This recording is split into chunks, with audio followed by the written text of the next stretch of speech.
got an agenda. All right, so I teach a lot of classes. I do some strategy work. I have a good time wherever I go, and whether you like it or not, we're going to have a good time. So I'll lead with that. So I thought this thing was sort of starting to first be about leadership, so I kind of went that way. And I had to figure out, well, geez, leadership, what am I going to talk about?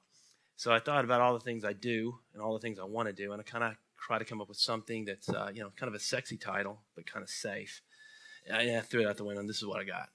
So, here it is. Let's go. So, a little bit about me. I'm a really good instructor. I'm pretty good at that. I'm a pretty good father. I'd probably give myself an A there, because instructors were always grading. That's what we do. So I give myself an A there. And so, I'm married. I'm an okay husband. Depending on how I'm not a bad husband, but I'm probably not getting an A most of the time. I'm kind of like, one of those, maybe a C+. It depends. So that's a little bit about me, and what I know about leadership really comes from a lot of different places. It comes from Boy Scouts, what I'm still deeply involved with. It comes from my personal life. It comes from teaching leadership a bunch, which it's amazing what you learn when you teach. So probably learn as much there as anything. So there's a lot of stuff about leadership that's really good to know. And as I thought about this, the idea that, I don't know if any of you ever have been to counseling before. I've read about it. I've never done it, but I've been told that I should. But one of the things, you go in there, you say, blah, blah, blah, blah, blah, blah. Here's my problem. And they go, well, how's that working for you? And it doesn't matter what the therapist is that they ask you that. So I've heard. So what I'm about to tell you, it's working for me. It's working actually pretty good. There's some areas that I could probably do a little better in. But it's, for the most part, working. So when we think about innovation and the limit of innovation, there's all kinds of innovation out there. One of the kinds of innovation is really when you have two very common things, like peanut butter, like chocolate, and you kind of put them together like Mr. Reese did in about 1928, and you get something kind of cool that's out there that's different, the Reese's Cup. So chocolate is going to be our metaphor for my personal junk, and peanut butter is going to be a metaphor for my business junk. So we're going to put these together and make it something useful for you. So on the personal side, maybe the epitome of the best personal relationship you can have, theoretically, when it works, is a good marriage. So what is a good marriage? Well, a fellow by the name of John Gottman, who's the professor emeritus at University of Washington, who did a lot of research in this, discovered that you could predict with a 90 to 94% accuracy who would be successfully married in a year. Well, that's pretty good. That's like real numbers. That's like serious good stuff. I've read about everything he's ever written, trying to help that side. So what is a successful marriage? As sort of the engineering guide that I kind of pretend to be sometimes, I need to operationally define this. So a successful marriage, John Gottman says, is one that lasts and you're mostly happy. Okay, low bar. I'm good. So when they ask what's the primary factor in these personal relationships that are happy, he came up with 4 what he calls horsemen of the apocalypse that are predictors of divorce.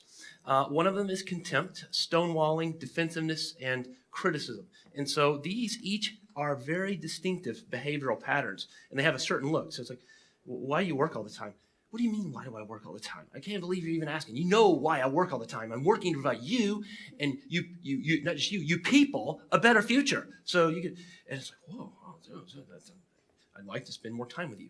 Oh, okay. I thought you were criticizing me for working so much. So you can, does this ring a bell? Are there bits and pieces of this? What about, it's her again. She really doesn't sound like that, but sometimes in my head, that voice goes. And so those are the things that are not good. Those are criticism, stonewalling, contempt. Those are elements of a personal relationship. When those very distinctive patterns are there, are big danger signals. So we're gonna switch gears now. I'm gonna do this a lot to keep you. What the heck's he doing? Peanut butter. So this is the other side. So when they did some studies on what makes people happy at work? They first said, well, we need to ask managers. Managers know this sort of thing. And they asked managers, what makes your employees happy? And like the modal response was compensation. Well, they thought, well, this is a good study. Sounds good. Let's ask employees what they think. They disagreed. Employees thought that the thing that most made them happy was trust. Or excuse me, the relationship with their proximal supervisor, that relationship aspect. So, and when you ask managers what makes them happy, they never said compensation, which is what they said for those that work for them. They also said this relationship with their proximal supervisor, their boss. And if you go one deeper in sort of statistics, and that kind of followed the 80-20 rule, so if you go one deeper, 80-20 on 80-20, it's like 64% of that, the variance in that relationship was determined by trust. Wow, that's pretty cool. So what's this leadership and organizations thing, and why does it matter? Why am I even up here? Besides Dave said, hey, I got an idea for you. I'm like, yeah, I'm in. The idea is that this is a big problem, and maybe I should have led with this, but the stuff that Andy cited earlier, the Gallup poll, the employee disengagement, it's a $300 billion problem. And not only that, but Deloitte, the accounting folks, they published a study in September of last year that said that up to 35.5% of the variance in a firm's value is due to the quality of leadership. So obviously, it's kind of a significant problem. I mean, if you're a mergers and acquisitions guy, 35% overpaying or underpaying by 35% is a big deal. So I've got a continuum up here. This is one I don't usually use PowerPoints, but hey, I can do it. So we have this thing, and this is kind of what Andy was talking about, kind of borrowing from that Gallup research, where you have this continuum of engagement. Andy said what 71% I think is what he cited, and the latest research were sort of on this kind of the crappy side. So this is where you want to be, and I got sort of a visual for you what this looks like. I want you to imagine you work at Walmart at a store. And you got to be there. This is the kind of job you guys have to show up for. And you're a cart wrangler. For those of you that are watching this from outside of Arkansas, that's one of those folks who gets the shopping carts and brings them in.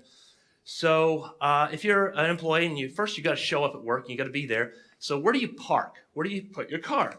So if you're a very actively engaged employee, what you might do is you park further out, because you might think to yourself, I want to save the best spots for the customers.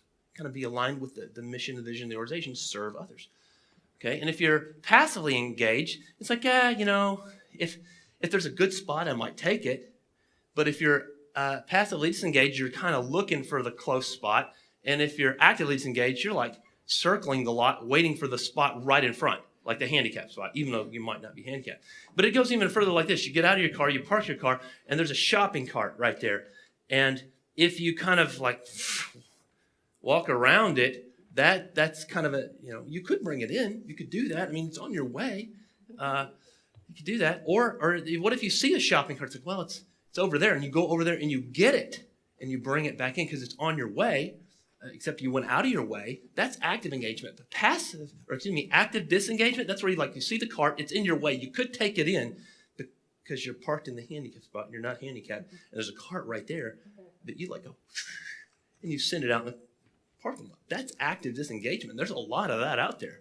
So that's really why it matters, and that's what it looks like. And you've got this in all kinds of relationships. So we're going to kind of start bringing this together, and my time on this is so short. I'm used to talking for several hours. And so as I thought about what I want to speak, I was telling one of my speakers earlier, I was like, the trick is not what you say, it's what you don't say. So it all really starts with semantics, which is really just wordplay. But let's go a little deeper in this sort of a study. So a fellow at Vanderbilt kind of came up with a continuum, a table, and I've kind of adapted it a little bit to fit my purpose a little better and added a little bit of color to it. But we have management and leadership. This isn't a moral thing. I'm not saying that leadership is good and management is bad, but when we pull these words apart, there's a little bit of a clarity that comes about what you want to do here. So we have dimensions. I think there's 7 of them. That we can look at in terms of pulling these words apart a little bit. When we look at the relationship, there's overlaps, certainly, but they go together. The relationship of a management is often impersonal. Leadership is a very personal relationship. You can see this unfold here, and I'm going to spend just a moment on the last 2, this method and governance idea, that I can make you a manager. I give you the keys to the place, tell you to show up, you're in charge. You're the manager. But I can't make you a leader. Others have to make you a leader. It's peer or self-imposed. And when I'm the manager, I can fire you. I can do all kinds of stuff. I can withhold your pay, maybe, if it's been in a while. I can do lots of stuff. I can make you work crappy shifts. I can do things to you. I can rule or govern by fear of punishment. But if I'm a leader, I use a pull strategy, and I do love or consent. It's a total different thing. I use a chain of influence versus a chain of command. So how does leadership happen? It sounds pretty cool. It's like, yeah, give me some of that. Can you get some at the door? Where do you buy it? So how does leadership happen? As we think about how leadership happens, go back to that personal relationship. Go back to that corporate relationship. And again, remember I said it's not so much what you talk about, but what you don't talk about. We're going to put some stuff together here, and we're going to make some pretty cool things here. So the idea is, what happens when it doesn't work out? How do we know? So there's a thing called a psychological contract, which is kind of the agreement that we have between us of like, okay, you're going to talk for under the certain amount of time, and I'm going to listen, and we're going to do this thing. And it's kind of the agreement we have. But then there's how things really work. And at companies and in relationships, you may be married to somebody. It's like, you weren't like this when we started. You've changed. And maybe where you work, this isn't what we talked about. This wasn't how it's supposed to be. And you said zero tolerance policy for sexual harassment. This is apparently not it, because this isn't how things work. I mean, I know the policy, the explicit things, but there's a psychological contract. When that's violated in a personal relationship, we have those four horsemen, and we've already shown what they look like. And in a corporate relationship, they look kind of the same. We have organizational cynicism, which looks a lot like criticism and that sort of thing that pops up. We have involuntary selection, which there's a word for that. You're fired. Or laid off, stuff like that. And we have loss of productivity that Andy had talked about and that I had alluded to with the Deloitte study and with the extended Gallup research that costs us $300 billion. So that's what happens when it doesn't happen. And we know what happens when it does. You stay married and you're more or less happy, or, the other side of it, you stay employed and you're more or less happy. So in organizations, another little thing I do is I think organizations are kind of like people, like organisms. The organization as an organism is kind of a fascinating concept to me, because why are they any different? They do things, they pay taxes, they have a lifespan. In organizational behavior classes, we study and we talk about this. The contexts are very similar. So what's next? In conclusion, really, to be a leader, as you put this together, John Gottman in the personal relationship side, remember chocolate, said it really looks like this. What you really have to do is you simply have to turn towards someone. Instead of you and I are having this argument, you did this, I did this, you did this, I did this. The ball's going back and forth, back and forth. But if we can take the problem, and here's the problem, and we have the shared perspective, like, look, I didn't like that it happened either. I mean, I really didn't plan for that to happen. It was kind of a bummer. How can we work together to solve it? Because there's a trust, and trust is about risk, dependency, and discretion. And in the professional context, there's certain risk. We're going back to peanut butter. There's certainly risk, there's dependency, but there's also discretion. And this element of discretion is a very, very important one, because that continuum, what that boils down to is a thing called organizational citizenship behaviors, which is what you do with your discretionary effort. Where do you park? Do you throw the car out of the way? Are you engaged in your relationship? And by the way, it doesn't matter, gay, straight, doesn't matter. John Gottman, he thought of that. Doesn't matter. The answers are the same. Turning towards someone is what does it.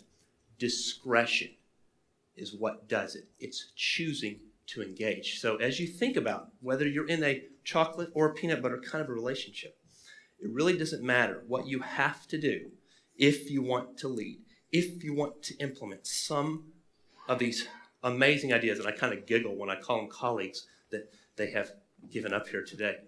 All you have to do is choose with your discretionary effort to get involved, to turn towards, to say, what can I do?